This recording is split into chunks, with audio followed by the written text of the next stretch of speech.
Kamustahin naman po natin ang Shrine of the Black Nazarene Parish sa Cagayan de Oro City. May ulat on the spot si Cyril Chavez ng GMA Regional TV 1 Mindanao. Cyril? Yes, Connie, sa ngayon, konti pa lang ang mga debotong nagpupunta rito sa Black Nazarene Parish dito sa Cagayan de Oro City.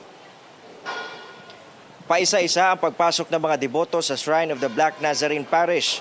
May ilang deboto sa loob ng simbahan na taimtim na nagdadasal habang wala pang isinasagawang misa. Sa ngayon, nakabukas pa ang entrance, papasok kung saan nakalagay ang imahe ng itim na Nazareno. Pinapayagan pa ang paglapit at paghawak rito bago ilipat mamaya papunta sa St. Augustine Metropolitan Cathedral na siyang sentro ng Archdiocese of Cagayan de Oro. Sa palibot ng simbahan, kita rin natin ang paghahanda ng mga kawani ng LGU tulad ng Oro Rescue 911 at Roads and Traffic Administration. May mga nakita rin tayong membro ng Cagayan de Oro City Police Office na umiikot sa simbahan para bantayan ang seguridad.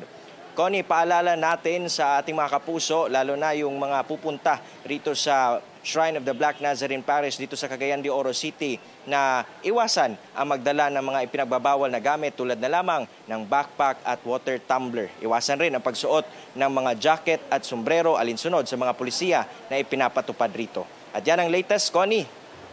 Maraming salamat, Cyril Chavez ng GMA Regional TV 1 Mindanao. Kapuso, alamin ang maiinit na balita. Bisitahin at mag-subscribe sa GMA Integrated News sa YouTube.